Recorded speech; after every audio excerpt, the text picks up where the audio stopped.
तस्मै श्रीगुरवे चैतन्य मनोस्थापितं येन भूतले स्वयं रूपदामह्यं ददाति स्वपदान्तिकं वन्देऽहं श्रीगुरो श्रीयुतापद्गमनं श्रीगुरून् वैष्णवांश श्रीरूपं सागरजातं सहगना रघुनाथान्वितं तं सजीवं साद्वैतं सावधूतं परिजनासहितं कृष्णचैतन्यदेवं श्रीराधा कृष्णपादान् सहगना ललिता श्रीविशाखान्वितांश नमः ओं विष्णुपादाय कृष्णप्रेष्ठाय भूतले श्रीमते भक्तिवेदांता स्वामिनिति नाम्ने नमस्ते सारस्वते देवे गौरवाणी प्रचारिणे निर्विशेष शून्यवादी पासादेस्तान्ने वाञ्छाकल्पतरुभ्यश्च कृपा सिन्धु एव च पतितानां पावनेभ्यो वैष्णवेभ्यो नमो नमः नमो महावदन्याय कृष्णप्रेमप्रदायते कृष्णाय कृष्णचैतन्य नाम्ने गौरसे नमः हे कृष्ण करुणा सिन्धु दीनबन्धु जगत्पते गोप्ता गोपिका कान्ता राधा कान्ता नमस्ते उपकाञ्चन गौरांगी श्री राधे वृंदावनेश्वरी विष्णुमानुसुते देवी प्रणमामि हरिप्रिये निवासाय नित्य परमात्मने बलभद्र सुभद्राभ्याम जगन्नाथाय ते नमः जय श्री कृष्ण चैतन्य प्रभु नित्यानंद श्री अद्वैत गदाधर शिवासादि गौर भक्तवृंद हरे कृष्ण कृष्ण कृष्ण हरे हरे हरे राम राम राम।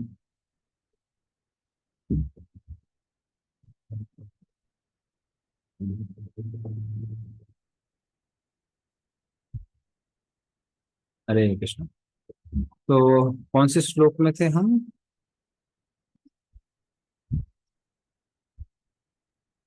श्लोक नंबर 15 हो गया था प्रभु जी। ओके, कोई डिस्प्ले कर सकता है क्या? मैं चेकिंग की है नहीं। प्रभु जी 15 तो कब का हो गया था? I think we were near 23 मुझे अभी 24 आप लोग आवाज सुनाई नहीं आगे दे रही से है है। तो मेरा वो 22 पे करेंगे 22 हाँ वही ना 22 23 पे थे। क्रिएशन प्रोसेस ऑफ क्रिएशन किए थे 21 2.5.21 किए थे आज 22 sir.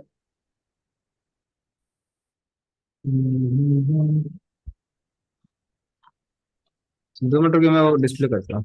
Prabhu can you screen my screen? अच्छा आप कर रहे हैं, ठीक है।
ओके, हरे कृष्ण। तो अभी तक मुझे आपकी आवाज नहीं सुनाई दी थी आप लोगों की? मैं सुन सकता हूँ। प्रभु we have to start with either 23 और 24। हाँ, जस्ट मैंने हाँ हरे आई कृष्णा थिंक प्रभु जी सब 21 से स्टार्ट करना है मोस्टली, या नहीं? नहीं, last time Prabhu ji process of creation नहीं कराए प्रभु, थे आप। हाँ 20 23 24 से करना था, हाँ जी नहीं 21 तक हुआ था। 22 से करना था। ओके ठीक है। ओके। सो 2 5 22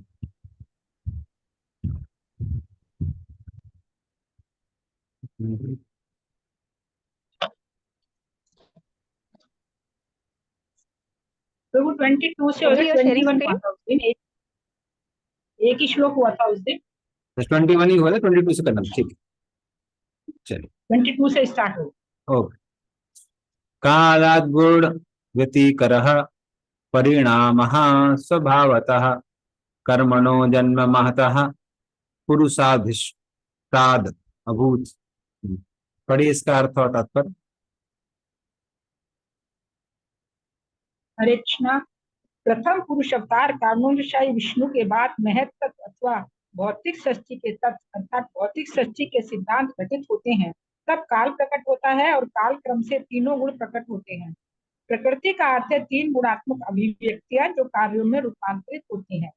तात्पर्य, परमेश्वर की सर्वशक्तिमत्ता से सारी भौतिक सृष्टि का विकास एक के बाद एक होने वाले रूपांतरण तथा प्रतिक्रियाओं की विधि से होता है और इसी सर्वशक्तिमत्ता से वे वे फिर क्रमशः समेट के जाते हैं और परमेश्वर के शरीर में संरक्षित रहते हैं।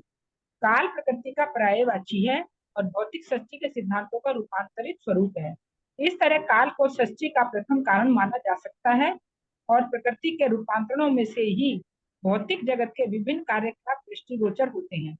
इन कार्यकलापों को ही प्रत्येक जीव या की जड़ पदार्थों की सहज प्रवृत्ति माना जा सकता है और कार्यकलापों की अभिव्यक्ति के बाद तो उसी के अनुसार नाना प्रकार के फल और प्रतिफल उत्पन्न होते हैं।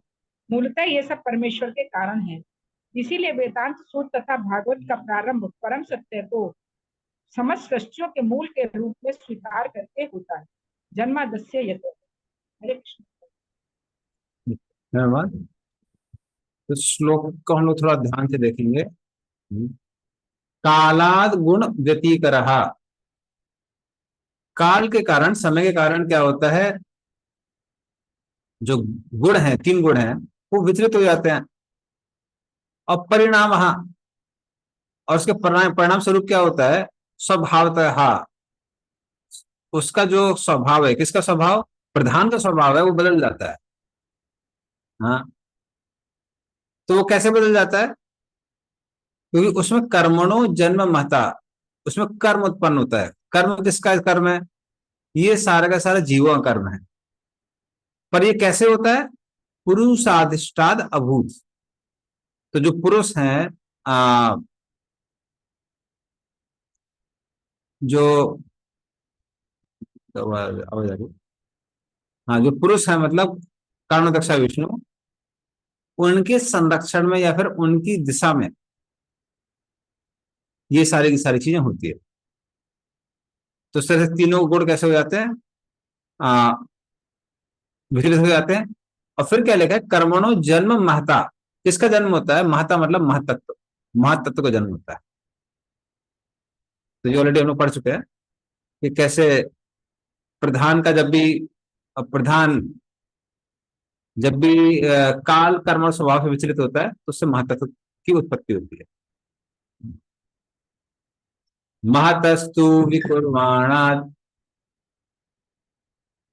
रजः सत्त्व ब्रह्मितात् तमः प्रधानस्ति अभवत् द्रव्य ज्ञान क्रियात्मकः। पढ़िए इसका भी अर्थ और तात्पर्य। हरे कृष्णा। महतत्व के इच्छुद होने पर भौतिक क्रियाएं उत्पन्न होती है। सर्वप्रथम सतो तथा रजोगुणों का रूपांतरण होता है और बाद में तमोगुण के कारण पदार्थ, उसका ज्ञान तथा भौतिक ज्ञान के विभिन्न कार्यकलाप प्रकट होते हैं। तात्पर्य, सभी तरह की भौतिक सृष्टियां न्यूनाधिक रूप में रजोगुण के विकास से होती है। महत्व तो भौतिक सृष्टि का तत्व मूल कारण है और जब भगवान की इच्छा से यह विक्षुब्ध होता है तो सर्वप्रथम रजो तथा सत्वगुण प्रमुख होते हैं। बाद में विभिन्न प्रकार के भौतिक कार्यकलापों के द्वारा उत्पन्न रजोगुण प्रधान बनता है और जीव अधिकाधिक तमोगुण में लिप्त होते रहते हैं। जब ब्रह्मा रजोगुण के प्रतिनिधि है तो विष्णु सतोगुण के, किंतु तमोगुण का प्रतिनिधित्व भौतिक कार्यकलापों के जनक शिवजी द्वारा किया जाता है। भौतिक प्रकृति माता कहलाती है और भौतिक जीवन के प्रवर्तक है पिता रूप शिव जी। इसलिए जीवों द्वारा की गई सारी सृष्टि रजोगुण से शुरू होती है। इसी युग विशेष में जीवन की अवधि बढ़ने के साथ क्रमिक विकास के कारण विभिन्न गुण कार्यशील होते हैं। कलयुग में, जिसमें रजोगुण प्रधान है, मानवीय सभ्यता के विकास के नाम पर विभिन्न प्रकार के भौतिक कार्यकलाप संपन्न होते हैं और जीव अपने असली स्वरूप, आध्यात्मिक स्वरूप को अधिकाधिक भूलते जाते हैं। सतोगुण के थोड़े से अनुशीलन से आध्यात्मिक स्वभाव की झलक प्राप्त की जाती है, किंतु रजोगुण की प्रधानता के कारण सत्वगुण में मिलावट हो जाती है। अतः मनुष्य भौतिक गुणों की सीमाओं को लांघ नहीं पाता। इससे जीवों के लिए भौतिक प्रकृति के गुणों से अतीत रहने वाले भगवान का साक्षात्कार कठिन हो जाता है। भले ही ये जीव अनुशीलन की विभिन्न विधियों द्वारा सतोगुण में ही स्थित क्यों न रहे। दूसरे शब्दों में, स्थूल पदार्थ अधिभूतम है, उनका पालन अधिदेवम है और भौतिक कार्यकलापों का शुभारंभ करने वाले आध्यात्म है आध्यात्म है। भौतिक जगत में ये तीनों नियम प्रमुख गुणों के रूप में कार्य करते हैं, अर्थात कच्चा माल, इसकी नियमित पूर्ति तथा मोहग्रस्त जीवों द्वारा इंद्रिय भोग के लिए विविध रूपों में इनका उपयोग। हरे कृष्णा। धन्यवाद। तो इस तरह से क्या होता है समय के साथ, महत तत्व में तीनों गुण हैं, सत्व गुण, रजोगुण, तमोगुण।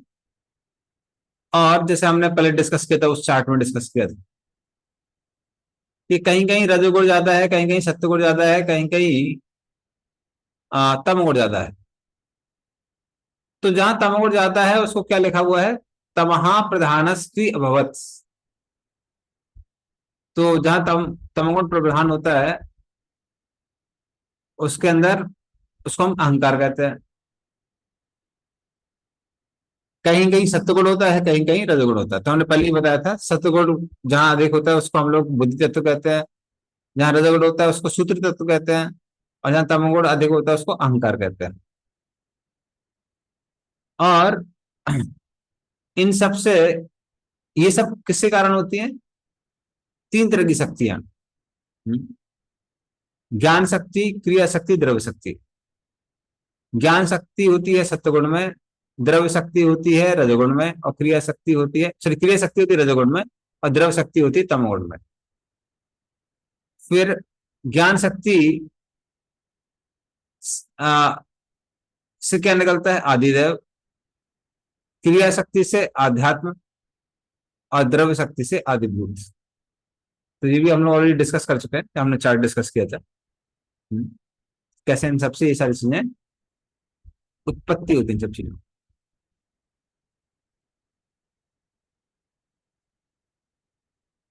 ओके, 24 में आते हैं। सो अहंकार इति प्रोक्तो विकुर्वन् समभूत त्रिधा वैकार्यस्तैजसश्च तामसश्चेति यद्भिदा द्रव्य शक्ति ही क्रिया शक्तिर ज्ञान शक्तिरिति प्रभो।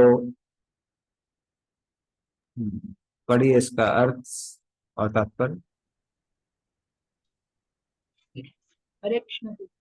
इस प्रकार आत्म केंद्रित भौतिकतावादी अहंकार तीनों स्वरूपों में रूपांतरित होकर सतोगुण, रजोगुण, तमोगुण तथा तमोगुण बन जाता है। ये तीन स्वरूप है, पदार्थ को विकसित करने वाली शक्तियां, भौतिक सृष्टियों का ज्ञान तथा ऐसी भौतिकतावादी क्रियाओं का मार्गदर्शन करने वाली बुद्धि। हे नारद, तुम इसे समझने के लिए पूर्ण सक्षम हो। तात्पर्य, भौतिकतावादी अहंकार या पदार्थ के साथ पहचान का भाव निपट आत्म केंद्रित एवं ईश्वर के अस्तित्व के स्पष्ट ज्ञान से रहित होता है। भौतिकतावादी जीवों का यही आत्म केंद्रित अहंकार अन्य वस्तुओं द्वारा उनके बद्ध होने तथा संसार के बंधन में पड़े रहने के कारण होता है। यह आत्म केंद्रित अहंकार भगवत गीता के 7वें अध्याय में पली भांति समझाया गया है। आत्म केंद्रित निर्विशेषवादी भगवान के व्यक्तित्व की स्पष्ट अवधारणा के बिना ही अपने ढंग से यह निष्कर्ष निकालता है कि भगवान किसी उद्देश्य विशेष के लिए अपने मूल निर्विशेष आध्यात्मिक अस्तित्व से भौतिक रूप ग्रहण करते हैं, और स्व केंद्रित निर्विशेषवादी की भगवान संबंधी यह भ्रामक धारणा उसी तरह बनी रहती है, भले ही वह ब्रह्मसूत्र या अन्य भौतिक ज्ञान के स्रोत समान वैदिक साहित्य में रुचि रखता प्रतीत होता हो। भगवान के साकार स्वरूप के प्रति यह अज्ञानता विभिन्न गुणों के मिश्रण को न जानने के कारण है। इस प्रकार निर्विशेषवादी भगवान के शाश्वत अस्तित्व, ज्ञान तथा आनंद से परिपूर्ण सनातन आध्यात्मिक रूप के विषय में धारणा नहीं बना पाते। इसका कारण यह है कि भगवान यह अधिकार अपने पास सुरक्षित रखते हैं कि वे ऐसे भक्त के समक्ष प्रकट न हो जो भगवत गीता जैसे ग्रंथ का अध्ययन करने के बाद भी हठवश निर्विशेषवादी बने रहते हैं। यह दुराग्रह भगवान की निजी शक्ति योग माया के प्रभाव के कारण होता है और हठी निर्विशेषवादी की दृष्टि को आच्छादित करने में सहायक बनने का कार्य करता है। ऐसे मोहग्रस्त व्यक्ति को मूढ़ अर्थात निपट अज्ञानी कहा जाता है, क्योंकि वह भगवान के दिव्य रूप को अजन्मा तथा अक्षर के रूप में समझने में असमर्थ रहता है। यदि भगवान अपने मूल निर्विशेष पहलू से भिन्न कोई स्वरूप या भौतिक आकार ग्रहण करते हैं तो इसका अर्थ यह होता है कि वे जन्म लेते हैं, और निर्विशेष से साकार रूप में परिवर्तित होते हैं, लेकिन ये परिवर्तनशील नहीं है। न ही वे बद्ध जीव की भांति कभी नया जन्म लेते हैं। बद्ध जीव अपनी भौतिक स्थिति की बद्ध अवस्था के कारण एक जन्म के बाद दूसरा जन्म ले सकता है, लेकिन स्व केंद्रित निर्विशेषवादी अपनी निरी अज्ञानतावश अहंकार के कारण भगवान को अपने जैसा मानकर चलते हैं। यद्यपि वेदांत के ज्ञान में वे तथाकथित रूप से बहुत आगे बढ़े कहलाते हैं। प्रत्येक व्यक्तिगत जीव के हृदय में निवास करने के कारण भगवान ऐसे बद्ध जीवों की भूत वर्तमान भविष्य की प्रवृत्तियों को भली भांति जानते हैं, लेकिन मोहग्रस्त बद्ध जीव शायद ही उन्हें उनके शाश्वत रूप में जान सके। अतः निर्विशेषवादी भगवान के भय तथा परमात्मा पहलुओं को जान लेने के बाद भी उनके नित्य साकार स्वरूप नारायण से, जो समझ भौतिक सृष्टि से परे हैं, अनजान रहते हैं। ऐसी निपट अज्ञानता मूर्खता का कारण भौतिकवादी व्यक्ति के द्वारा कृत्रिम रूप से बढ़ाई जाने वाली भौतिक मांगों में लगे रहना है। पूर्ण पुरुषोत्तम भगवान की अनुभूति प्राप्त करने के लिए मनुष्य को भक्तिमय सेवा द्वारा भौतिकतावादी इंद्रियों को शुद्ध करना होता है। सतोगुण या वैदिक साहित्य में वर्णित ब्राह्मण संस्कृति ऐसी आध्यात्मिक अनुभूति कराने में सहायक होता है। इस तरह बज्जीव की ज्ञान शक्ति अवस्था अन्य दो अवस्थाओं द्रव्य शक्ति तथा क्रिया शक्ति से अच्छी है। समस्त भौतिक संस्कृति पदार्थों के विपुल संग्रह द्वारा या दूसरे शब्दों में औद्योगिक कार्यों के लिए कच्चे माल के संग्रह द्वारा व्यक्त होती है, और सारे औद्योगिक कार्यकलाप क्रिया शक्ति आध्यात्मिक जीवन के प्रति निपट अज्ञान के कारण है।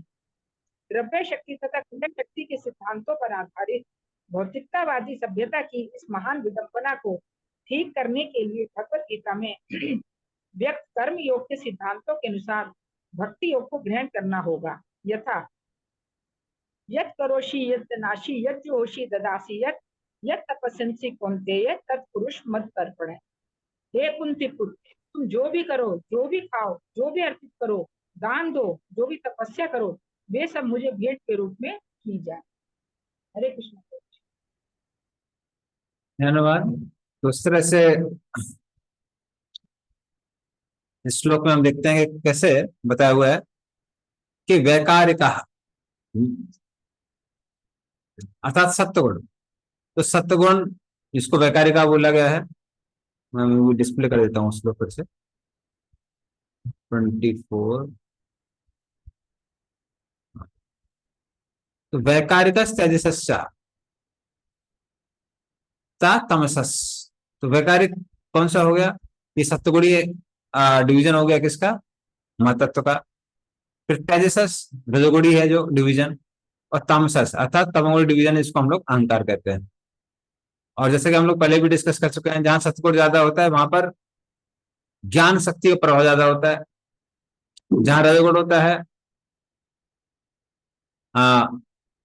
वहां पर क्रिया शक्ति ज्यादा होती है। जहां तमोगुण होता है वहां द्रव्य शक्ति ज्यादा होती है। और ये प्रोपोर्शनेट होते हैं, ये सब प्रोपोर्शनेट होते हैं। तो जो अहंकार है, अहंकार में भी वो पोर्शन जिसमें सत्वगुण ज्यादा है उसमें ज्ञान शक्ति ज्यादा होती है। जिसमें पैशन है, रजोगुण है, वहां पर क्रिया शक्ति होती है। और जहां तमोगुण है वहां द्रव्य शक्ति होती है। तो ये भी उन्होंने चार्ट में डिस्कस किया था। पर हमने देखा था कैसे जो तमोगुण है उससे पंच महाभूत आते हैं।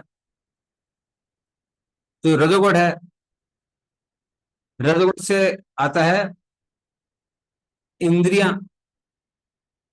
और बुद्धि भी आती है। और सत्वगुण से कौन आते हैं? देवता लोग आते हैं। ओके, तो यहां तक हम लोग पहुंच गए हैं।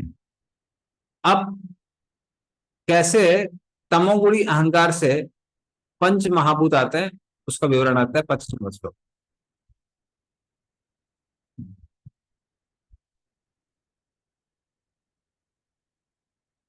तामसादपि भूतादिर विकुर्वाणात् अभून्नवः तस्य मात्रा गुणः शब्दो लिंगयत् दृश्य दृश्ययोः।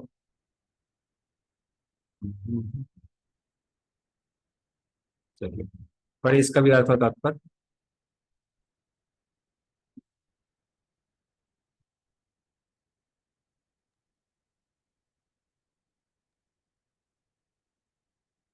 हरे कृष्ण। मिथ्या अहंकार के अंधकार से 5 तत्वों में से पहला तत्व आकाश उत्पन्न होता है। इसका सूक्ष्म रूप शब्द का गुण है। ठीक उसी प्रकार जिस तरह दृष्टा का दृश्य से संबंध होता है।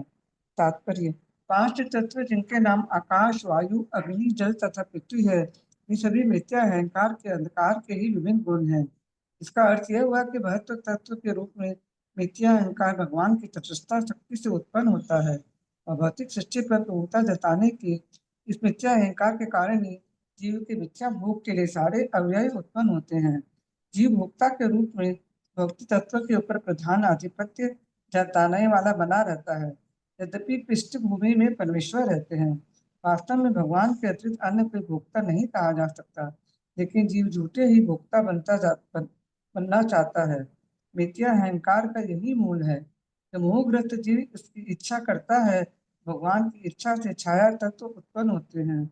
जीवों को उनके पीछे उसी तरह दौड़ने दिया जाता है जिस तरह में परिचिका के पीछे मृग।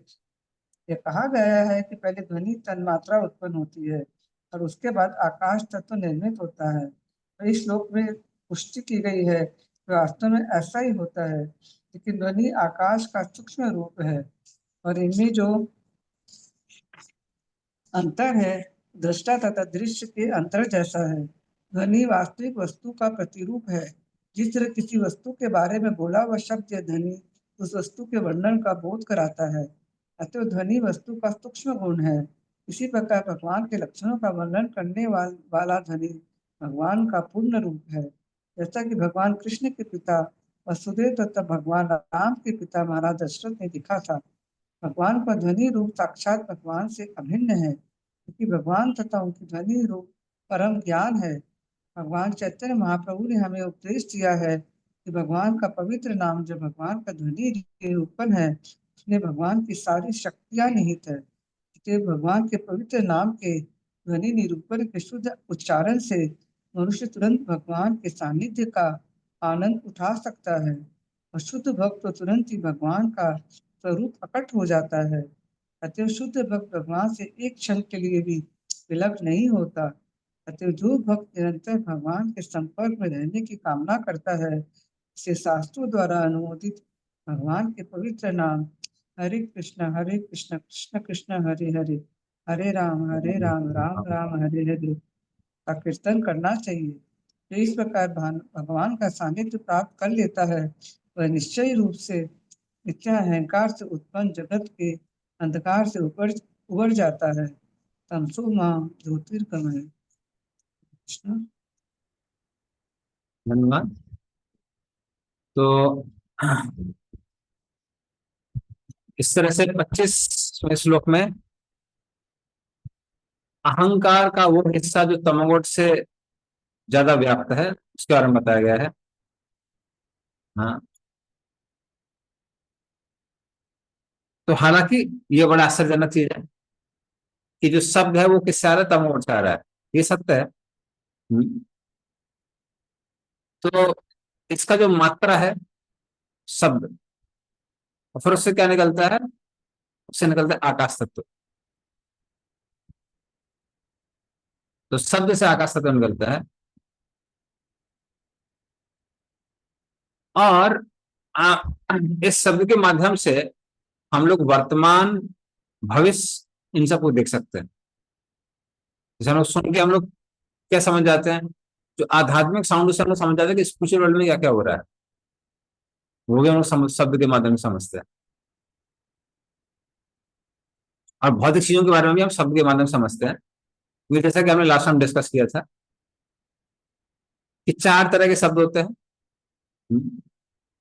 परा, पश्यंती, मध्यमा और वैखरी। तो जो परा शब्द है उससे वो आध्यात्मिक होता है और उसको हम लोग शुद्ध भक्तों के माध्यम से ही सुन सकते हैं, अदरवाइज नहीं सुन सकते। और जो ग्रॉस साउंड हम लोग सुनते हैं उसको हम लोग वैखरी कहते हैं। तो ये बहुत ग्रॉस साउंड है और वो हम लोग देख सकते हैं कि ये तमोगुणी अहंकार से उत्पन्न होता है, लेकिन उससे भी क्या उत्पन्न होता है, आकाश उत्पन्न होता है।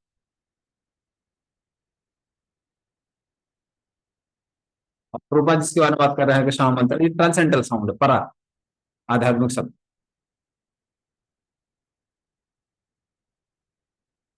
नभसो अथ विकुर्वाणात् अभूत स्पर्श गुणो निलः परान्वयात् शब्द वांश्च प्राण ओजासहो बलम् वायोरपि विकुर्वाणात् काल कर्म स्वभावतः उत्पद्यते वै रूपवत् स्पर्श शब्दवत् तेजसस्तु विकुर्वाणात् आसीदम्भो रसात्मकम् रूपवत् स्पर्शवत् चाम्भो घोषवत् परान्वयात् विशेषस्तु विकुर्वाणात् अम्भसो गन्धवान् भूत्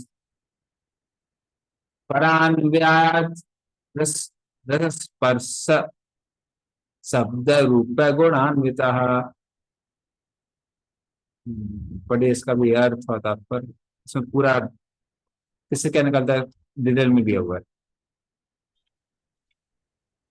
हरे कृष्णा। चूंकि आकाश रूपांतरित होता है अतः स्पर्श गुण से युक्त वायु उत्पन्न होती है और पूर्व परंपरा के अनुसार वायु शब्द तथा आयु के मूलभूत तत्वों अर्थात इंद्रियानुभूति, मानसिक शक्ति तथा शारीरिक बल से भी पूर्ण होती है। काल तथा प्रकृति के साथ ही जब वायु रूपांतरित होती है तो अग्नि उत्पन्न होती है और यह स्पर्श तथा ध्वनि का रूप धारण करती है। चूंकि अग्नि भी रूपांतरित होती है अतः जल प्रकट होता है जो रस तथा स्वाद से पूरित होता है। परंपरा अनुसार यह रूप स्पर्श तथा शब्द से परिपूर्ण होता है और जब यही जल अपनी नाना रूपता समेत पृथ्वी में रूपांतरित होता है तब वह सुगंधिमय प्रतीत होता है और परंपरा अनुसार यह रस स्पर्श शब्द तथा रूप के गुणों से पूरित हो उठता है। तात्पर्य, संपूर्ण सृष्टि का क्रमिक विकास कार्य है तथा एक तत्व से दूसरे तत्व का विकास है जिससे पृथ्वी में नाना रूपता प्राप्त होती है, जिसमें इतने सारे वृक्ष, पौधे, पर्वत, नदियां, सरीसृप, पक्षी, पशु तथा तरह तरह के मनुष्य मिलते हैं। इंद्रिय अनुभूति का गुण भी विकासमान है अर्थात यह शब्द से उत्पन्न होता है, फिर स्पर्श और स्पर्श से रूप बनता है। आकाश, वायु, अग्नि, जल तथा पृथ्वी के क्रमिक विकास के साथ साथ स्वाद तथा गंध भी उत्पन्न होते हैं। वे एक दूसरे के पारस्परिक कारण तथा कार्य होते हैं, किंतु मूल कारण तो पूर्ण विस्तार के रूप में साक्षात भगवान होते हैं। इसलिए ब्रह्म संहिता में भगवान कृष्ण को समस्त कारणों का कारण बताया गया है और भगवत गीता में इसकी पुष्टि इस प्रकार हुई है। अहम सर्वस्य प्रभुवो मत सर्वम प्रवर्तते इति मत्वा भजन्ते माम हुता भाव समान्विताः। इंद्रिय अनुभूति के सारे गुण पृथ्वी में पूरी तरह से आते हैं और वे ही कुछ कम हद तक अन्य तत्वों में प्रकट होते हैं। आकाश में केवल शब्द होता है किंतु वायु में शब्द तथा स्पर्श दोनों होते हैं। अग्नि में ध्वनि, स्पर्श तथा आकार होते हैं तथा जल में अन्य अनुभूतियों तथा ध्वनि, स्पर्श तथा आकार के अतिरिक्त स्वाद भी होता है, किंतु पृथ्वी में उपयुक्त गुणों के अतिरिक्त गंध का भी अतिरिक्त विकास होता है। अतः पृथ्वी पर जीवन की विविधता का पूर्ण प्रदर्शन होता है। उस जीवन का जो मूलतः वायु को मूल तत्व मानकर प्रारंभ होता है। शारीरिक रोग जीवों के भौतिक शरीर के भीतर वायु में विकार आ जाने से होते हैं। मानसिक रोग शरीर के भीतर वायु के विशेष होने से होता है। अतः यौगिक व्यायाम वायु को ठीक से रखने में विशेष लाभप्रद होते हैं और ऐसे व्यायामों से शरीर के रोग प्राय न के बराबर हो जाते हैं। योगासनों को ठीक से करने पर आयु भी बढ़ती है और ऐसे अभ्यासों से मृत्यु को भी वश में किया जा सकता है। एक पूर्ण योगी मृत्यु पर भी वर्चस्व रख सकता है और ठीक समय पर शरीर को त्याग सकता है, किंतु तभी जब वह अपने को उपयुक्त लोक तक ले जाने में सक्षम होता है। किंतु भक्ति योगी समस्त योगियों से बढ़कर होता है, क्योंकि उसे अपनी भक्ति में सेवा के बल पर भौतिक आकाश से परे वाले लोक को भेज दिया जाता है और सबों के नियंता भगवान की परम इच्छा से उसे वैकुंठ के किसी भी लोक में रखा जाता है। हरे कृष्ण। धन्यवाद। तो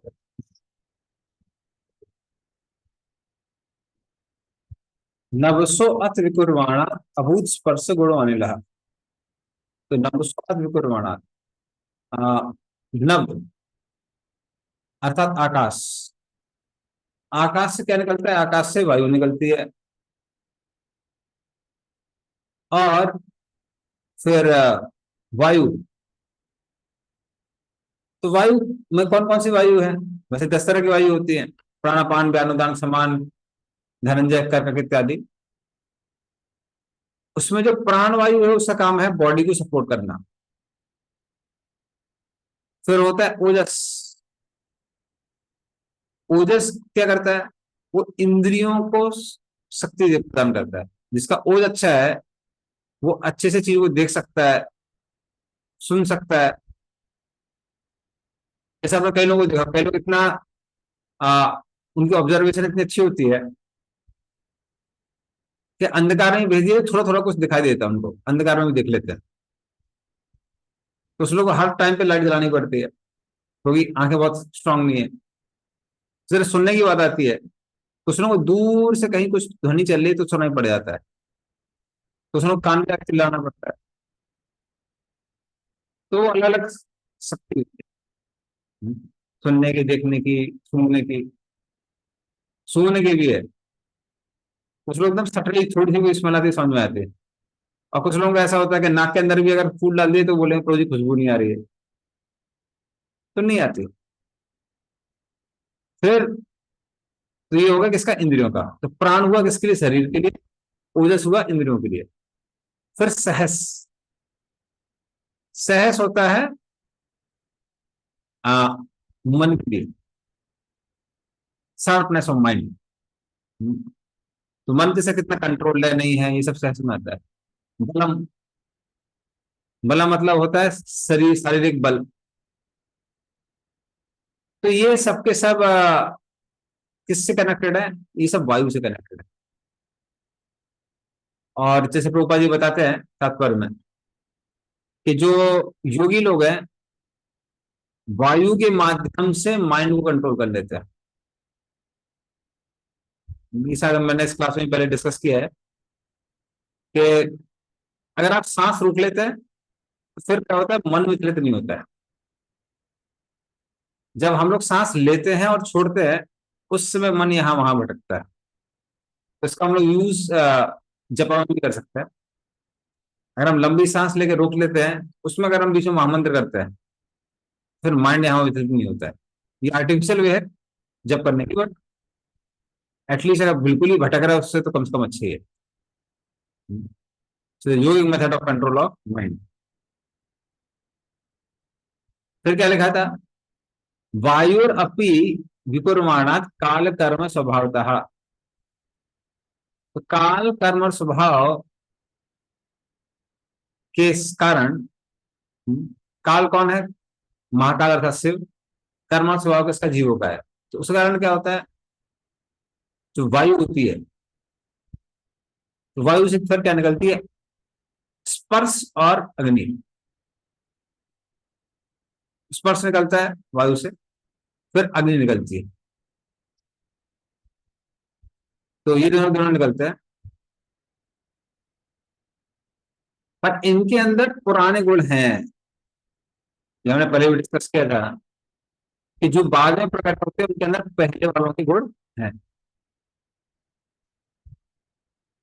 तो इस तरह से ये निकलते हैं। फिर 28वें श्लोक में था इस तरह से, तेजसस्तु विकुर प्राणादासित अंबो रसात्मकम रूपवत् स्पर्शवत् शांभो घोषवत् च प्राणवायात्।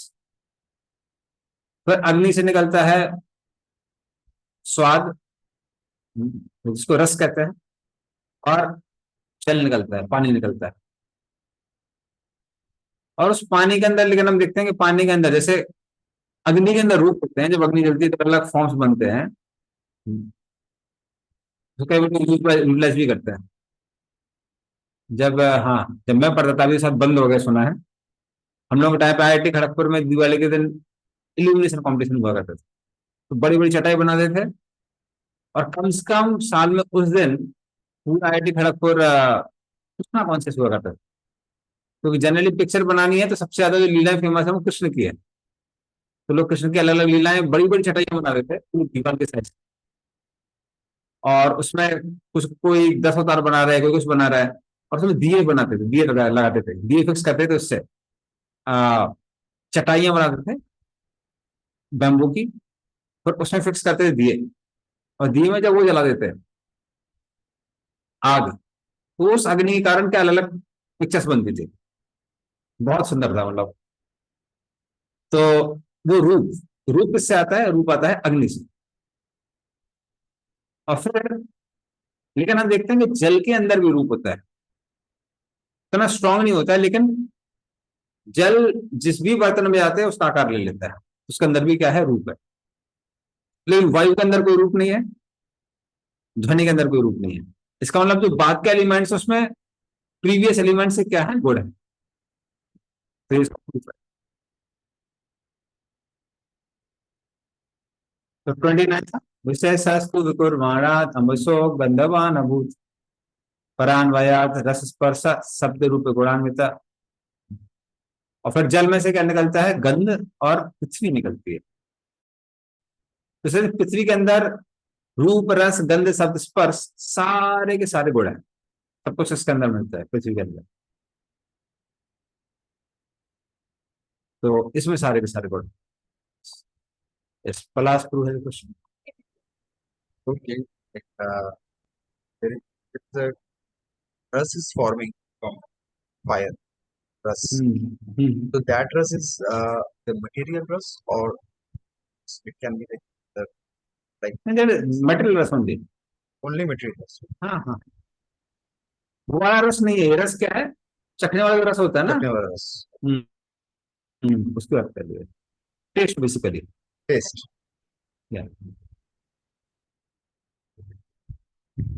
ओके। प्रभु जी, पिछले वर्ष में आपने बताया कि तमोगुण से सारे एलिमेंट्स निकलते हैं, साउंड भी उसी में हाँ से हाँ निकलता है, एंड हाँ साउंड हाँ, is the one that helps us transcend this material world.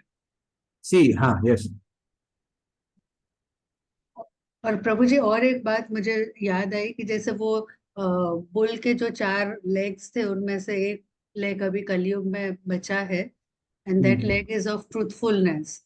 But although this is कलयुग, but it is truthful, it is because of truthfulness that we are still managing yes to। Yes. तो वो कैसे प्रभु जी? वो श्रीमद् भागवतम है इसलिए, या कोई और उसमें भी कोई कारण है? नहीं, देखिए ट्रुथफुलनेस, ये धर्म, ट्रुथफुलनेस भी धीरे धीरे करके कम हो रही है, बट फिर भी ट्रुथफुलनेस है। ट्रुथफुलनेस की वजह से पूरा इंडिया चल रहा है।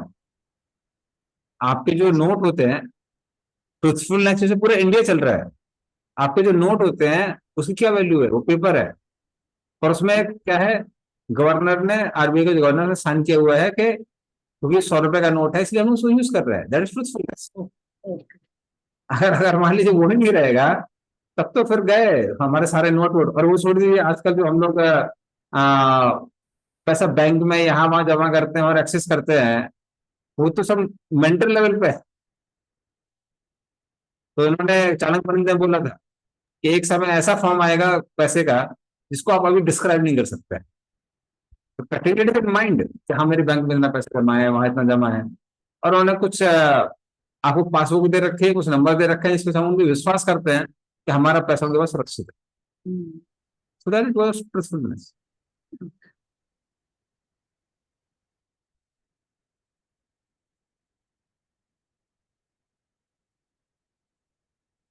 हाँ, लेकिन साउंड के बारे में बताता है, वो स्पिरिचुअल साउंड जो है दैट इज परा।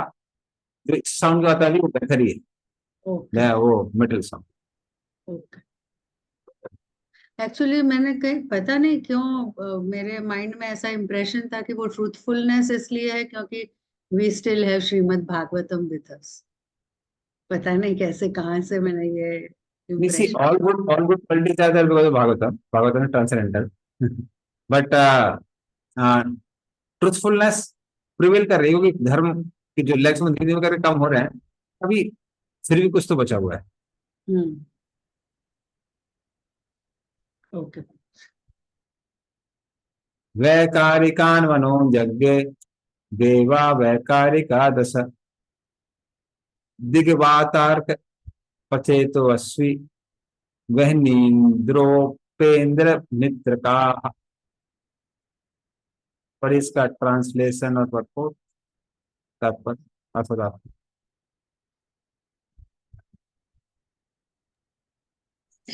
हरे कृष्णा। सतोगुण से मन उत्पन्न होकर व्यक्त होता है, साथ ही शारीरिक गतियों के नियंत्रक 10 देवता भी प्रकट होते हैं। ऐसे देवता दिशाओं के नियंत्रक, वायु के नियंत्रक, सूर्य देव दक्ष, प्रजापति के पिता अश्विनी कुमार, अग्निदेव, स्वर्ग के राजा इंद्र, स्वर्ग के पूजनीय अर्चा विग्रह, आदित्यों के प्रमुख तथा प्रजापति ब्रह्मा जी कहलाते हैं। सभी इस तरह अस्तित्व में आते हैं। तात्पर्य: वैकारिक सृष्टि की उदासीन अवस्था है और तेजस सृष्टि का शुभारंभ है, जबकि तमस अज्ञान के अंधकार के अंतर्गत इस भौतिक सृष्टि का पूर्ण प्रदर्शन है।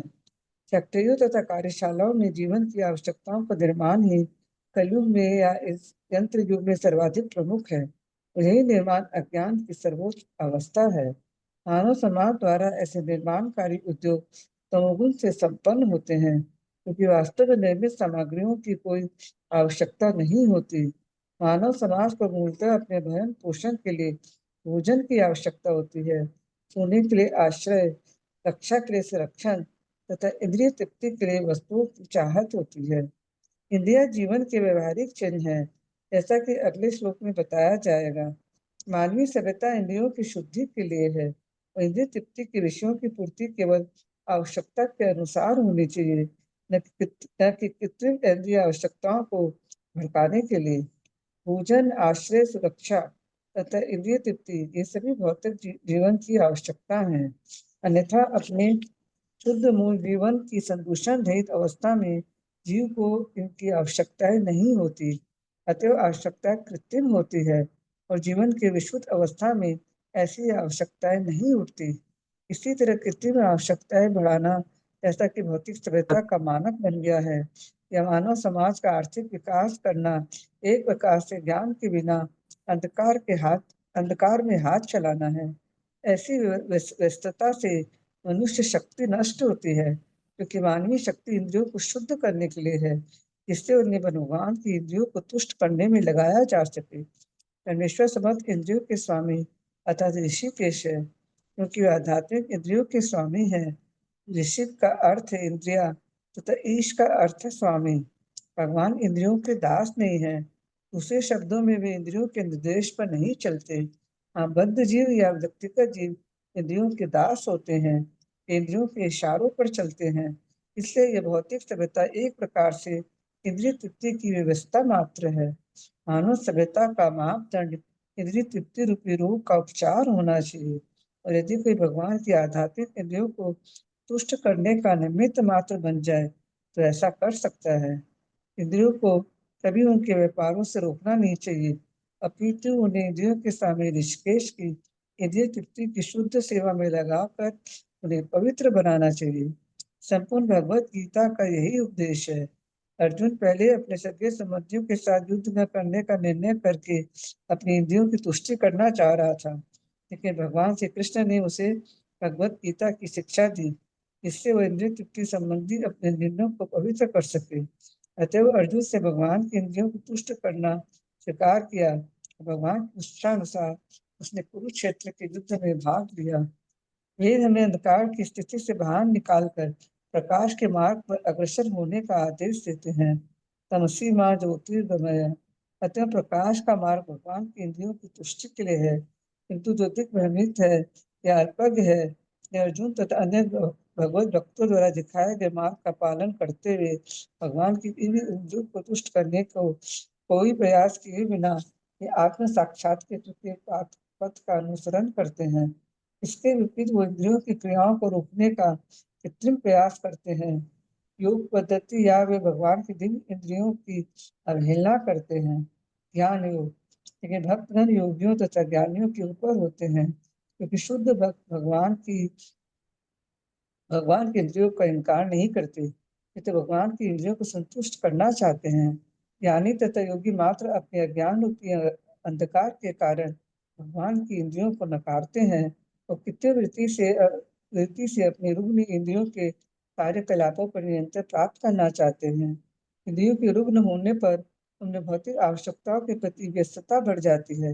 जब कोई व्यक्ति इंद्रियों के कार्यकलापों को बढ़ाने की हानियों को देखता है तो वह ज्ञानी कहलाता है, और जब कोई व्यक्ति योग के नियमों के अभ्यास द्वारा उन्हीं इंद्रियों के कार्यकलापों को रोकना चाहता है तो वह योगी कहलाता है।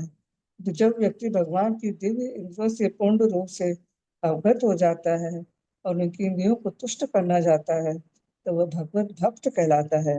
भगवत वह भक्त कभी भी भगवान की इंद्रियों को नकारते नहीं वे कृत्रिम रूप से इंद्रियों के कार्यों को रोकते हैं, किंतु इस इच्छा से अपनी पवित्र इंद्रियों को के स्वामी की सेवा में लगाते हैं, जैसा कि अर्जुन ने किया था। और इस तरह वे भगवान को तृप्त करने की पूर्णता प्राप्त करते हैं, तो सारी सिद्धि का चरम लक्ष्य है। हरे कृष्णा। धन्यवाद। तो पिछले श्लोक तक तमोगुणी जो अहंकार था उसके बारे में बताया था, और इस श्लोक में सत्वगुणी अहंकार से के बारे में बताया हुआ है कि सत्वगुणी अहंकार में उससे मन उत्पन्न होता है, और साथ में मन की देवता कौन है, चंद्रदेव, वो उत्पन्न होते हैं। फिर बाकी जो इंद्रियों के देवता हैं वो भी उत्पन्न होते हैं, जैसे कान के दिग्देवता हैं, वायुदेव हैं त्वचा के, सूर्यदेव हैं नेत्रों के, वरुण देव हैं जीव के, दो अश्विनी कुमार हैं, दो नाक जो नखरे उनसे, जो अग्निदेव हैं वो वाणी के हैं, इंद्र हाथों के हैं, उपेंद्र पैरों के हैं, मित्र बुधा के हैं, और प्रजापति वो श्वसन इंद्रिय के हैं। इस तरह से 10 इंद्रियों के देवता उत्पन्न होते हैं। और अगले श्लोक में हम देखेंगे, श्लोक नंबर 31, उसमें रजोगुणी अहंकार के बारे में विवरण दिया है, श्लोक नंबर 31 में, 31 नंबर। तेजसा तु विकुर्वाणात् इंद्रियाणि दशा भवम् ज्ञान शक्ति क्रिया शक्ति बुद्धि प्राणश्च तेजसो श्रोत्रम त्वग्घ्राण दृग्जिह्वा वागदोर्मेन्द्रांग्रि पायवः। पढ़िए इसका भी अर्थ और तात्पर्य। हरे कृष्णा। रजोगुण में और अधिक विकार आने से बुद्धि तथा प्राण के साथ ही कान, त्वचा, नाक, आंख, जीभ, मुख तथा जनेन्द्रिया, पांव तथा मन विसर्जन की इंद्रिया सभी उत्पन्न होती हैं। तात्पर्य, भौतिक जगत में जीवन न्यूनाधिक रूप में मनुष्य की बुद्धि तथा प्राण शक्ति पर निर्भर करता है। कठिन जीवन संघर्ष का सामना करने के लिए ज्ञानेन्द्रिया बुद्धि की सहायता करती हैं और प्राण शक्ति की धारणा हाथ तथा पांव जैसी सक्रिय इंद्रियों के संचालन से होती है। अतः कुल मिलाकर यह जीवन संघर्ष रजोगुण का कार्यान्वयन होता है। अतः बुद्धि तथा प्राण समेत सारी इंद्रियां प्रकृति के द्वितीय गुण रजोगुण के विविध उत्पाद तथा उपोत्पाद है, किंतु यह रजोगुण वायु तत्व से उत्पन्न होता है, जैसे कि पहले कहा जा चुका है। हरे कृष्ण। धन्यवाद। इस तरह से रजोगुणी अहंकार से 5 ज्ञानेन्द्रियां, 5 कर्मेंद्रिया, सबके सब उत्पन्न होते हैं, और 5 ज्ञानेन्द्रियों को शक्ति देने वाली है बुद्धि, इसलिए बुद्धि भी उत्पन्न होती है। तो बुद्धि के द्वारा 5 ज्ञानेन्द्रियां क्या क्या ऑब्जर्व कर रही हैं उसको हम समझ पाते हैं, इसलिए बुद्धि भी रजोगुणी अहंकार से ही उत्पन्न होती है।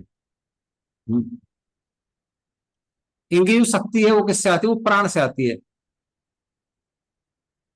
तो प्राण भी उत्पन्न होता है। हाँ। और फिर प्राण का संबंध किसके साथ है, तो बुद्धि का जैसे संबंध है, मैंने बताया किसके साथ है, वो है ज्ञानेन्द्रियों के साथ। उसी तरह प्राण का जो संबंध है वो है कर्म इंद्रियों के साथ। तो जो हमारे जितना प्राण होगा उतनी ज्यादा हम लोग हाथ पैर से काम कर सकते हैं, हाथ पैर से बोल सकते हैं। तो हम जैसे छोटे बच्चे होते हैं जनरली, तो जो छोटे बच्चे होते हैं उनकी प्राण शक्ति ज्यादा होती है, नए नए होते हैं, प्राण शक्ति ज्यादा होती है, इसलिए बहुत एक्टिव होते हैं हाथ पैर से, लेकिन बुद्धि उतनी विकसित नहीं होती है। इसलिए ज्ञान इंद्रिया उतना काम नहीं करती, वो कई बार डिस्क्रिमिनेट नहीं कर पाते हैं क्या खाना है क्या नहीं खाना है, कुछ भी खा लेते हैं, तो वो डिटेल उनको पता नहीं होता। वैसे टाइम बीतता है क्या होता है, प्राण शक्ति शिथिल होती जाती है, चलने में लोग आराम से चलते हैं, आराम से खाते हैं, धीमे धीमे बोलते हैं, क्यों, प्राण शक्ति कम हो गई है। लेकिन बुद्धि, एक्सपीरियंस है, बुद्धि है, वो सब काम करता है। तो जैसे टाइम के साथ में बुद्धि विकसित होती जाती है और प्राण वीक होते जाता है। तो इसलिए व्यक्ति हाथ पर से ज्यादा काम नहीं कर पाता है, बट ही कैन थिंक, सोच नहीं सकती, समझ नहीं सकती, बढ़ जाती है। ऑफकोर्स बहुत ओल्ड एज में तो प्राण शक्ति भी वो कहते हैं बुद्धि भी कम हो जाती है, एक्सट्रीम ओल्ड एज में, बट एक सफिशियंट ओल्ड एज तक चलती है। ठीक है, इस तरह से ये हो गया। तो पहले 29 में पढ़ा था हमने, 29 तक तमोगुणी अहंकार के बारे में, फिर 30 में पढ़ा था सप्तगुणी अहंकार के बारे में, 31 में रजोगुणी अहंकार के बारे में। अब उनके मिश्रण की बात आएगी, क्या मिश्रण हो रहा है नहीं हो रहा है, क्या हुआ, ये सब हम लोग पढ़ेंगे। यदेते संगता भावा भूतेन्द्रिय मनोगुणाः यदा यतन निर्माणे शेकुर ब्रह्मवित्तम। पढ़े इसका ट्रांसलेशन परपोर्ट।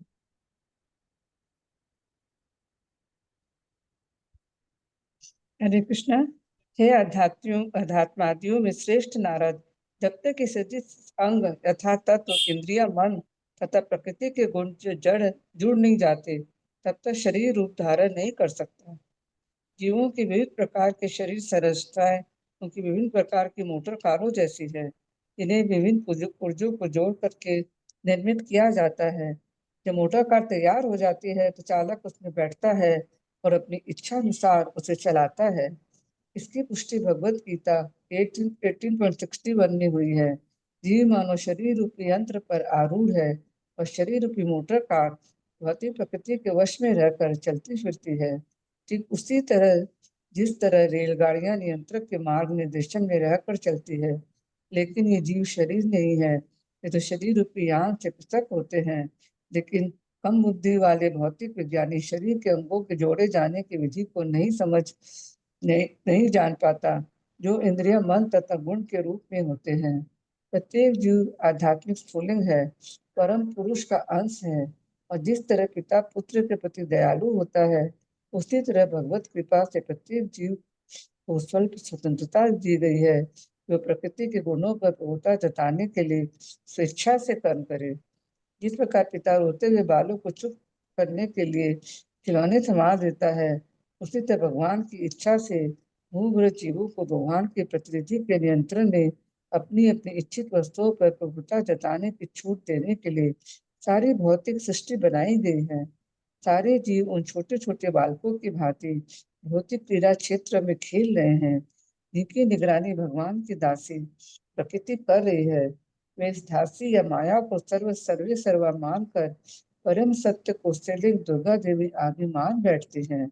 मूर्ख बाल तुल्य भौतिकवादी दासी रूप भौतिक प्रकृति की अवधारणा से ऊपर नहीं उठ पाते, किंतु भगवान के बुद्धिमान सयाने पुत्र भलीभांति जानते हैं कि भौतिक प्रकृति के सारे कार्य भगवान द्वारा उसी प्रकार नियंत्रित होते हैं, जिस तरह दासी अविकसित बालकों के पिता रूप अपने स्वामी के अधीन रहती है। शरीर के अंग यथा इंद्रिया महत तत्व द्वारा निर्मित है, और जब भगवान की इच्छा से ये अंग एक साथ जुड़ जाते हैं तो भौतिक शरीर अस्तित्व में आता है और जीव को इसे अपने आगे के कार्यों के लिए उपयोग में लाने दिया जाता है। इसकी व्याख्या आगे दी गई है। हरे कृष्ण।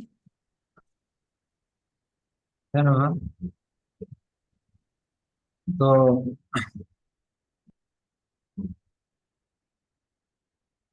इस श्लोक में क्या बताया हुआ है कि जब तक ये सबके सब क्या नहीं हो रहे थे, मिक्स नहीं हो रहे थे, उनके कारण क्या नहीं हो रहा था, भौतिक शरीर नहीं बन रहे थे। जिस तरह से जब तक इंग्रेडिएंट्स मिक्स नहीं होते हैं तो हमारी कोई भी सब्जी दाल इत्यादि कुछ भी नहीं बन पाई। तो अभी तक जो डिस्क्राइब किया हुआ है तो उसको हम लोग कारण सृष्टि कहते हैं 24 तत्व तक। अभी जो है उसको हम लोग कार्य सृष्टि कहते हैं। हाँ, तो इस तरह से क्या लिखा हुआ था कि यदेते असंगता भावा भूतेंद्रिय मनोमंडल। असंगता, जब तक वो मिक्स नहीं हो पा रहे थे अनमिक्स से, तब तक यद निर्माणे न सेकुल ब्रह्म वित्तमा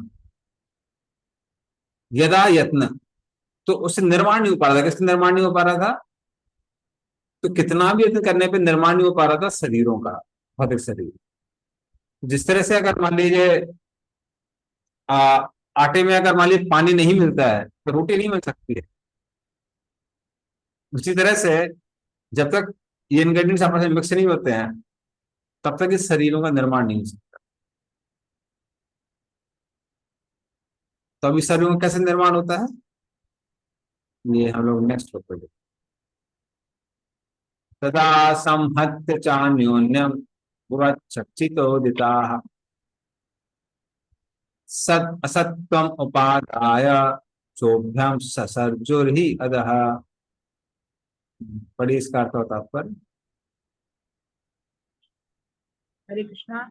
इस प्रकार जब पूर्ण पुरुषोत्तम भगवान की शक्ति के बल से ये सब एकत्र हो गए तो सृष्टि से मूल तथा गौण कारणों को स्वीकार करते हुए यह ब्रह्मांड अस्तित्व में आए। तात्पर्य, इस श्लोक में स्पष्ट उल्लेख हुआ है कि सृजन के लिए भगवान अपनी विभिन्न शक्तियां प्रयोग करते हैं।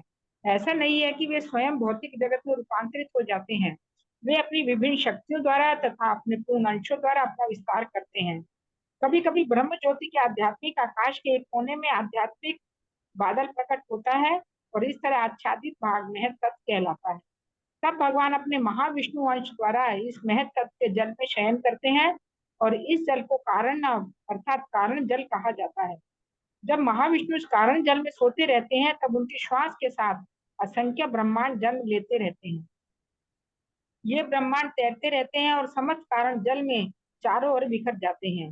वे महाविष्णु की श्वास के समय तक ही टिके रहते हैं। यही महाविष्णु पुनः गर्भोदक्षय विष्णु के रूप में प्रत्येक ब्रह्मांड में प्रवेश करते हैं और वहां यह नाग जैसे शेष अवतार पर लेते रहते हैं। उनकी नाभि से कमल नाल फूट निकलता है और इस कमल के ऊपर ब्रह्मांड के स्वामी ब्रह्मा उत्पन्न होते हैं। तब ब्रह्मा इस ब्रह्मांड के भीतर सभी प्रकार के जीवों को उनकी इच्छा अनुसार विभिन्न प्रकार का आकार प्रदान करते हैं। वे सूर्य, चंद्र, चंद्रमा तथा अन्य देवताओं को भी उत्पन्न करते हैं। अतः इस भौतिक सृष्टि के मुख्य शिल्पी स्वयं भगवान है, जैसा कि भगवद गीता में पुष्टि हुई है। वे ही प्रकृति को सारे चर तथा अचर प्राणियों को उत्पन्न करने के लिए निर्देश करते हैं। भौतिक सृष्टि दो प्रकार की है, महाविष्णु द्वारा सामूहिक ब्रह्मांडों की सृष्टि जैसा ऊपर बताया गया है तथा एकाकी ब्रह्मांड की सृष्टि। इन दोनों का सृजन भगवान द्वारा होता है। इस तरह ब्रह्मांड अपना रूप धारण करता है जैसा हम देख सकते हैं। हरे कृष्ण। धन्यवाद। हम देख सकते हैं प्रभुपाद ने भी वो कंफर्म किया है। क्या बोलते हैं Prabhupada? The Lord then by his plenary portion Mahavishnu lies down within the water of महातत्व। तो जो हम लोग बोलते हैं कारण सागर, वो क्या है? वो महातत्व का ही बना हुआ है। और महातत्व में वैसे इसमें कुछ चीजें बहुत शॉर्ट में दी हुई हैं, जो कि थर्ड कैंटो में एलोबरेटली आती है। वो क्या है कि जब ये सारे के सारे 24 तत्व मिक्स नहीं हो पा रहे थे, उनके जो तत्व के देवता होते हैं वो भगवान से बहुत प्रार्थना करते हैं। और फिर भगवान क्या करते हैं? भगवान अपनी शक्ति भेजते हैं, जो कि इस श्लोक में भी आता है, भगवत शक्ति चोदिता। वो शक्ति को हम लोग क्या बोलते हैं? काली। तो माता काली है वो। और वो किसमें हेल्प करती है? वो हेल्प करती है मिक्सिंग में। अभी मिक्स होने के बाद में, ऐसे प्रभुपाद ने यहाँ पे लिखा हुआ है कि भगवान विष्णु महातत्व के जल में है, मतलब अब वो मिश्रित हो चुका है। 24 तत्व वो कारण सागर में कैसे हो चुके हैं? मिश्रित हो चुके हैं। फिर भगवान के एक एक रूम कूप से एक एक ब्रह्मांड निकलता है। इस तरह से ये सृजन होता है।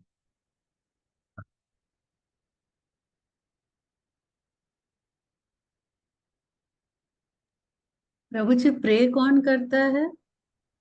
प्रे करते हैं एलिमेंटल देवता, जो तत्वों के देवता होते हैं। और ये सारे के सारे देवता जो है ये महाविष्णु साथ ही रहता है। और इस संसार के जो देवता है वो उनके अंडर है। जैसे हमारे सेंट्रल गवर्नमेंट की मिनिस्ट्री होती है और स्टेट गवर्नमेंट की मिनिस्ट्री, बस।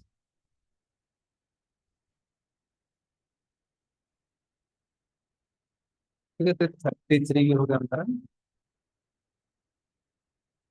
और फिर उसके बाद में एक एक ब्रह्मांड में भगवान गर्भोदक्षा विष्णु के रूप में प्रवेश करता है। वर्ष पूगा सहस्रांते तदंड तदंडम उदकेशयम काल कर्म स्वभावस्थो जीवो जीवम जीवयत्। बट इसका ट्रांसलेशन और purport। हरे कृष्णा। इस प्रकार सारे ब्रह्मांड हजारों युगों तक जल के भीतर आरन जल में पड़े रहे। समस्त जीवों के स्वामी ने उनमें प्रत्येक में प्रवेश करके उन्हें पूरी तरह सजीव बनाया। तात्पर्य, यहाँ पर भगवान को जीव कहा गया है क्योंकि वो अन्य सारे जीवों के नायक है। वेदों में उन्हें नित्य, अन्य सभी नित्यों के नायक कहे गए हैं। जीवों के साथ भगवान का संबंध वैसा ही है जैसे पिता का पुत्रों के साथ होता है। गुणात्मक रूप से पुत्र तथा पिता समान होते हैं, किंतु पिता न तो पुत्र होता है, न पुत्र कभी उत्पन्न करने वाला पिता होता है। इस तरह जैसा कि ऊपर कहा जा चुका है, गर्भोदक्षी विष्णु या हिरण्यगर्भ परमात्मा प्रत्येक ब्रह्मांड में प्रवेश करते हैं और प्रकृति के गर्भ से जीवों को उत्पन्न करके उसे सजीव बनाते हैं। जैसा कि भगवत गीता 14.3 में पुष्टि हुई है, भौतिक सृष्टि के प्रत्येक प्रलय के बाद सारे जीव भगवान के शरीर में लीन हो जाते हैं और सृजन के बाद वे पुनः भौतिक शक्ति में गर्भस्थ होते हैं। अतः भौतिक अस्तित्व में भौतिक शक्ति ही जीवों की माता और भगवान उनके पिता प्रतीत होते हैं।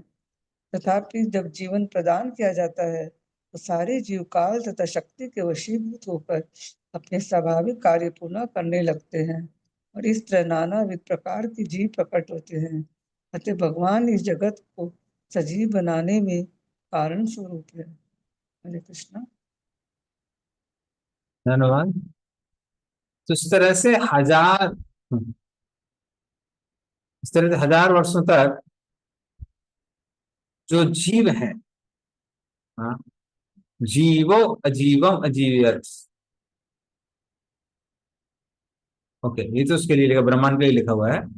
पर क्या लिखा, वर्ष पूगे सहस्रण तदंडम मुड़के असयम काल कर्म स्वभावस्थो। तो काल कर्म और कर्म स्वभाव के साथ में जितने भी जीव हैं, जिनको कभी कभी कलेक्टिवली हिरण्यगर्भ कहा जाता है। हिरण्यगर्भ जो है ये कॉमन टर्म है।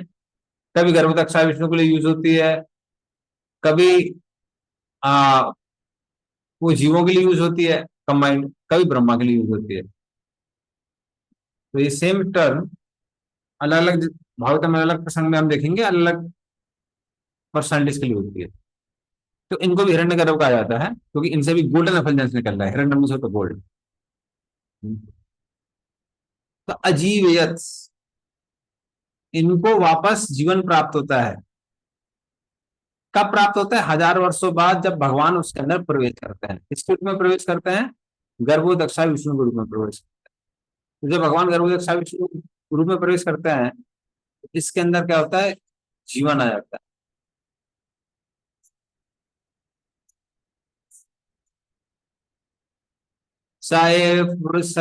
तस्मात् आदंडम निर्विद्य निर्गतः सहस्रो अंग्री वक्षः सहस्रानन शीर्षवान। पढ़िए इसका अर्थ होगा। हरे कृष्णा। यद्यपि भगवान महाविष्णु कारण सागर में शयन करते रहते हैं, किंतु वे उससे बाहर निकलकर और अपने को हिरण्य गर्भ के रूप में विभाजित करके प्रत्येक ब्रह्मांड में प्रविष्ट हो गए और उन्होंने हजारों हजारों पांव, भुजा, मुख, सिर वाला विराट रूप धारण कर लिया। तात्पर्य, प्रत्येक ब्रह्मांड के भीतर ग्रह मंडलों का विस्तार भगवान के विराट रूप के विभिन्न अंगों के रूप में होता है, जिनका वर्णन अगले श्लोकों में हुआ है। हरे कृष्ण। धन्यवाद। तो इस तरह से हजार वर्षों बाद कौन प्रवेश करते? गर्भोदक्षा विष्णु। गर्भोदक्षा विष्णु प्रवेश करते ही इसके बाद में उसके अंदर जीवन आ जाता है। और ये जो गर्भोदक्षा विष्णु है, उनको सारे जीवों का अंतर्यामी बोला हुआ है। तो ये सारे जीवों का अंतर्यामी।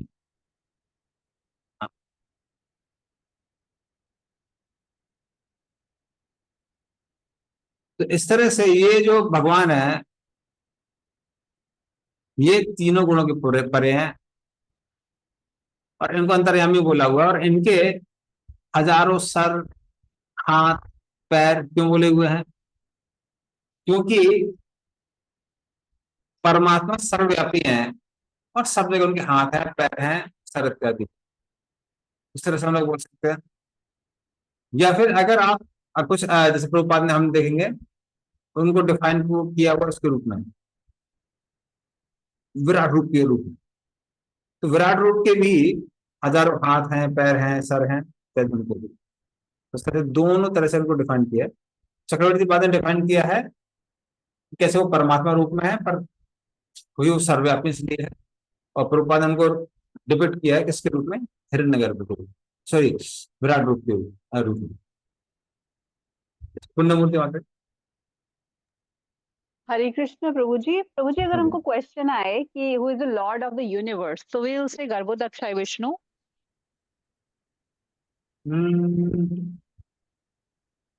I would say, if you say who is the super soul of the universe, you can say Garbhodaksha Vishnu. Okay, lord of the universe बोले तो महाविष्णु। नहीं, वो तो आप कृष्ण को ही बोल सकते हैं। लेकिन स्पेसिफिकली गर्भोदक्षा विष्णु को हम लोग परमात्मा ऑफ द यूनिवर्स कहते हैं। तो अगर यूनिवर्स को हम एक बॉडी मान लेते हैं, उसके अंदर सारे जीवों को, जो कि हिरण्यगर्भ है, उनको अगर हम लोग एक सोल मान लेते हैं, फिर परमात्मा कौन बन जाते हैं? Garbhodaksha Vishnu. Okay, super soul of the universe is Garbhodaksha. Yes. Okay. क्योंकि लॉर्ड कैसे है? लॉर्ड एक कॉमन टर्मिनोलॉजी है जो कि ब्रिटेन में यूज होती है। लॉर्ड कई बार उसको भी बोलते हैं जो अपनी चेयर पे बैठा हुआ है स्पेशल। तो वेरी अनकॉमन वर्ड, और very common word, sorry not uncommon, common word.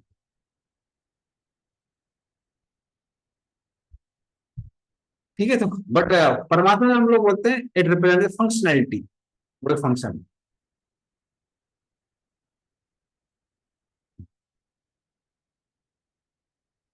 यस्य हावयवैर् लोकान् कल्पयन्ति मनीषिणः कटयादिभिर्दः सप्त सप्तोर्ध्वम् जगन्नादिभिः।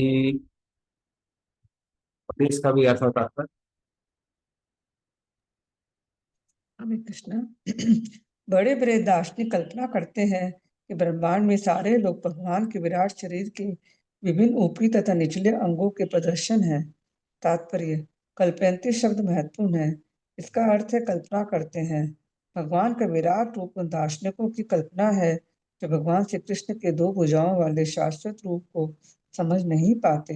यद्यपि महान दार्शनिकों द्वारा कल्पित भगवान का विराट रूप भगवान के पहलुओं में से एक है, किंतु यह न्यूनाधिक काल्पनिक ही है।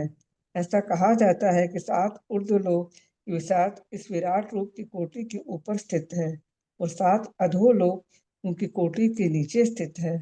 कहने का भाव यह है कि परम भगवान अपने शरीर के प्रत्येक अंग से अवगत है और सृष्टि का कोई भी भाग उनके नियंत्रण से परे नहीं है। हरे कृष्ण। धन्यवाद। तो ये एक विराट रूप का विवरण है। यस्येहा वयवैर् लोकान् कल्पयन्ति मनीषिणः कटियद्भिरधः सप्त सप्तोर्ध्वम् जगन्नादिभिः। 7 प्लैनेटरी सिस्टम।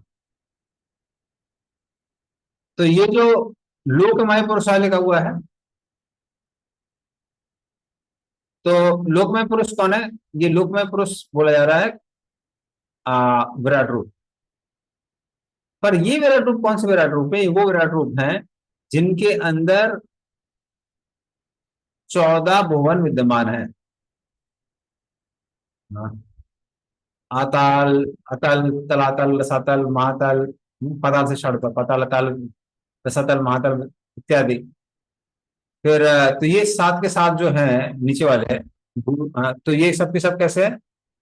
ये भगवान की कमर के नीचे है। और जो ऊपर वाले हैं, भू, भुवा, स्वा, महलोक, जनलोक, तपलोक इत्यादि, और एंड में ऊपर सुप्तलोक, ये सब भगवान के शरीर के ऊपर स्थित। तो ये जो विराट रूप है वो ब्लूप्रिंट है किसका? प्लैनेटरी सिस्टम का, कि कौन से प्लैनेट कहां पर स्थित होंगे। तो भगवान इस रूप में आते हैं क्योंकि पहले जैसे हमने बताया, पहले ब्लूप्रिंट बनता है, फिर कंस्ट्रक्शन होता है। तो ब्रह्मा जी को कंस्ट्रक्शन करना है, कंस्ट्रक्शन किसके आधार पे होगा? इन्हीं के आधार पे होगा। तो 36 में जो विराट रूप का विवरण है वो है किसका? प्लैनेटरी सिस्टम्स का है। और 37 में जो है वो है वर्ण व्यवस्था। वर्ण व्यवस्था का जो विराट रूप है वो 37 में आता है। तो भगवान उस रूप में विस्तार करने वाले हैं 37। पुरुषस्य मुखम ब्रह्म छत्रमेतस्त बाहवः बाहवः पूर्वोर्वैश्यो भगवतः पद्भ्याम शूद्रो वयाजदः।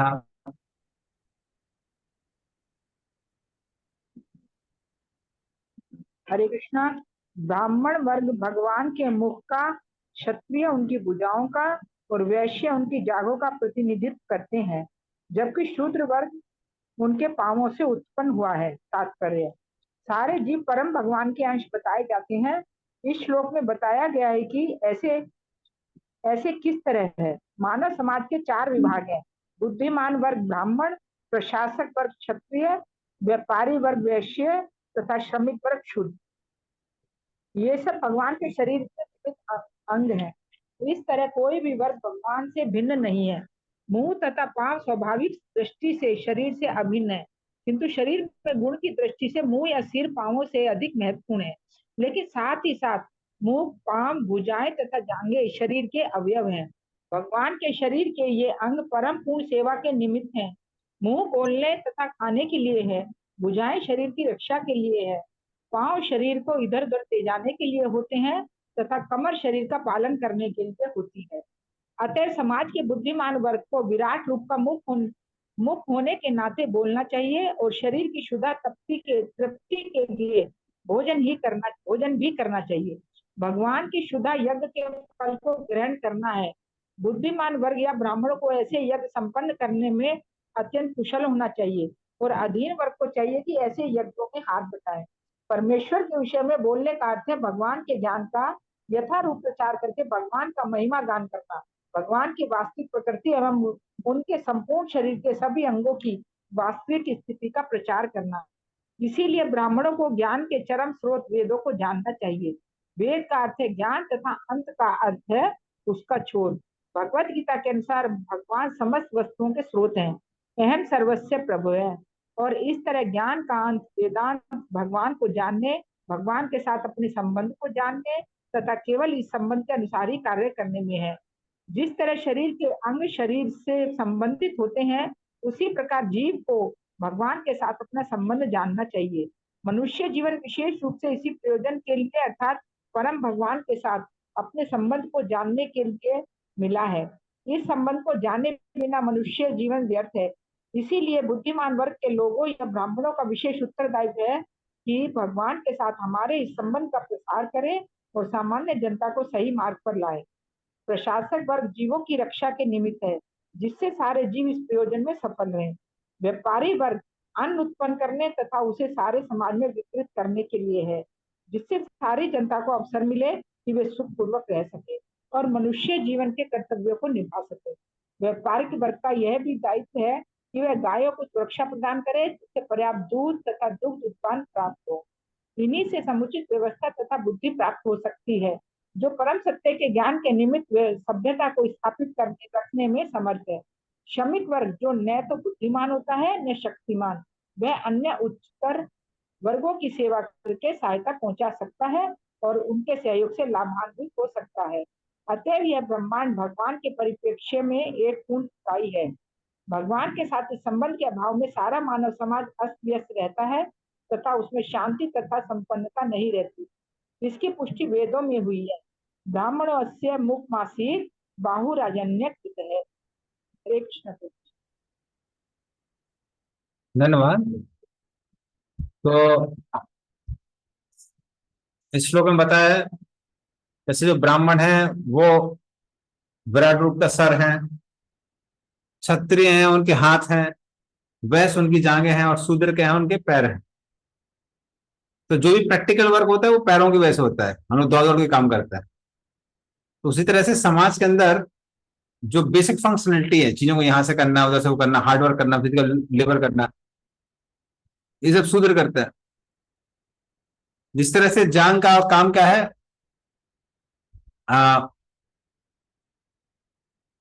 पूरे बॉडी को संभालना, या फिर कभी कभी किसी किसी विराट रूप में उनको पेट भी कहा गया है, क्योंकि भोजन पेट में जाके फंसता है, उससे ऊर्जा उत्पन्न होती है। दूसरे से वैश्य वर्ग का काम क्या है, सारी फैसिलिटीज देना। तो जो भी आपको पहनने ओढ़ने के लिए, खाने पीने के लिए जो भी चाहिए, हाँ, वो सारी की सारी चीज उत्पन्न कौन करता है, वो वैश्य वर्ग करता है। हाथों का काम होता है प्रोटेक्ट करना। जैसे आप देखेंगे कोई भी अगर आपको मारने वाला तो सबसे पहले हाथ बाहर आता है रोकने के लिए। तो उसी तरह से वो क्षत्रिय है, वो क्या करते हैं, वो प्रोटेक्शन देते हैं। प्रोटेक्शन देना सबसे बड़ा काम है, सबसे मेन काम है क्षत्रिय का। और ब्राह्मण का काम क्या है, ब्राह्मण को सुर से सर से तुलना इसलिए की गई है क्योंकि सर में सारी इंद्रियां हैं। कान भी सर में है, आंख भी है, ज्ञान इंद्रियों की बात कर रहा हूं मैं, जीभ भी है, नाक भी है और त्वचा तो है ही। तो पांचों ज्ञान इंद्रियां हैं। उसी तरह से जो ब्राह्मण है उनको चीजों का ज्ञान होता है और ज्ञान के कारण वो डायरेक्शन दे सकते हैं कि किस तरह से पूरे समाज को काम करना चाहिए। They can direct the civilisation. तो इस तरह से इन लोगों का विवरण आया यहाँ पे।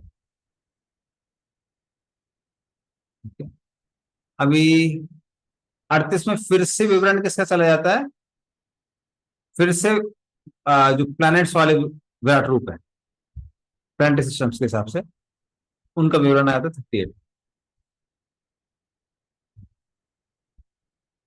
भूरलोकः कल्पितः पद्भ्याम भुवर्लोक भुवर्लोको अस्य नाभितः हृदा स्वर्गलोक उरसा महर्लोको महात्मनः। परिष्कार होता है पर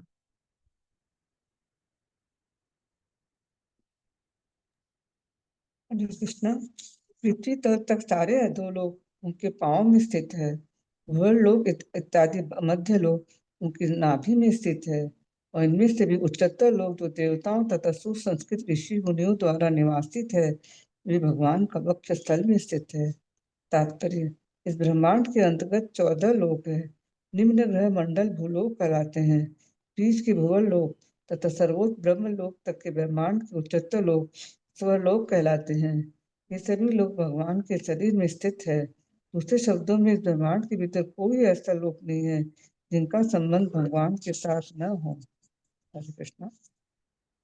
धन्यवाद। तो पैरों से लेके कमर तक पाताल लोक से पृथ्वी तक है। पृथ्वी की तुलना कमर से की गई है। फिर भुवर लोक है, भू के ऊपर भुवर आता है, वो नाभि है। स्वर्ग उनका हृदय है। महरलोक का सीना है और सत्यलोक उनका मुख है।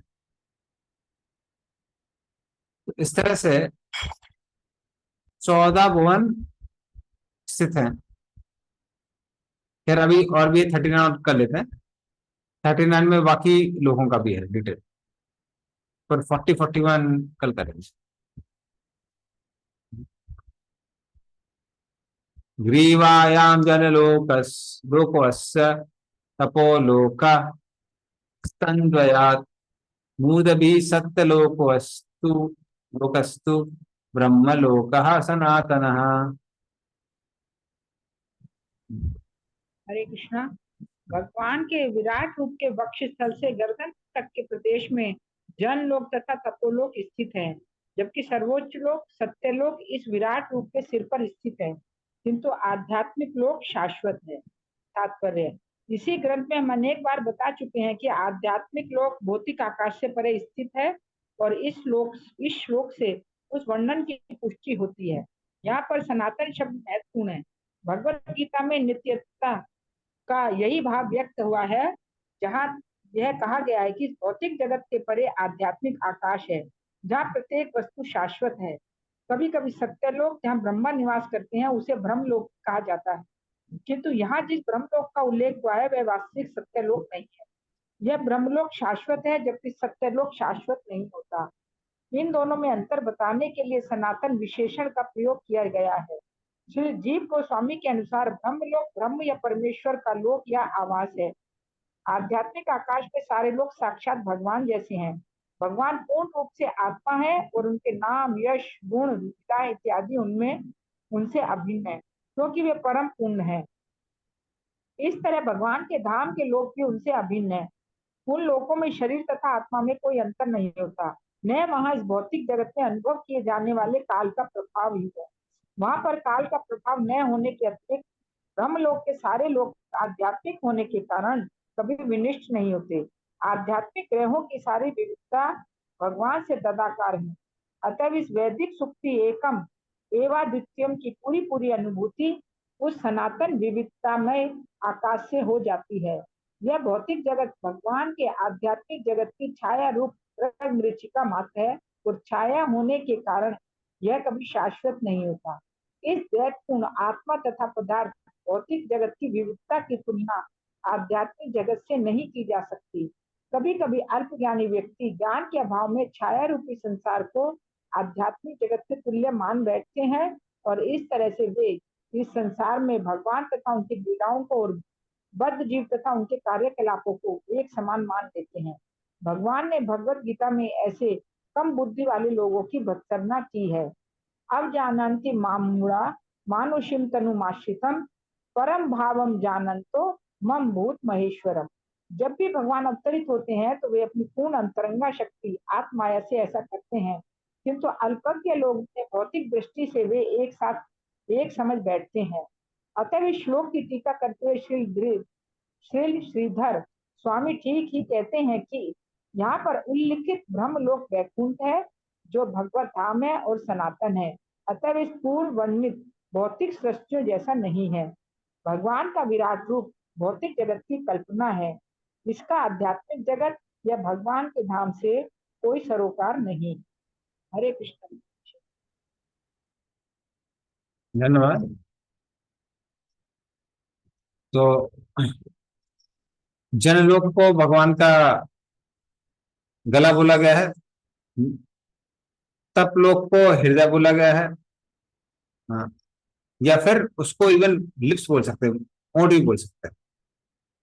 हाँ, सत्यलोक को भगवान का सर बोला गया है, लेकिन क्या लिखा है ब्रह्मलोक का सनातना। पर इन सब के परे भी एक लोक है, जो कौन सा है, वैकुंठ लोक है, और वो सनातन है। तो ब्रह्मा जी के लोक को सत्यलोक कहते हैं, और ब्रह्मलोक अर्थात ब्रह्म में होता है स्पिरिचुअल, और लोक मतलब प्लैनेट। तो जो स्पिरिचुअल प्लैनेट है, जो वैकुंठ है, वो कैसा है, वो सनातन है। तो वो ब्रह्मा जी की प्लैनेट नहीं, वो ब्रह्मा जी की प्लैनेट है, वो विनष्ट होता है। हाँ, और उसको पहले भी सत्यलोक बता दिया गया है। इसलिए जो लोक है वो सनातन है, जिसको हम लोग वैकुंठ कहते हैं, और वहां पर कोई मृत्यु नहीं। तो इस तरह से ऊपर के प्लैनेट्स का डिस्क्रिप्शन आया है, नीचे के प्लैनेट का डिस्क्रिप्शन हम लोग पढ़ेंगे संडे को, जो कि 40-41 में। और हम लोग एंड करते हैं यहाँ पर। तंत्रा श्रीमद् भागवतम की जय, श्री गोपाल की जय। वांछा वैष्णव बोले नाम, श्री गोपाल की जय। Thank you Prabhu, thank you so thank much. You. Hare Krishna. Hare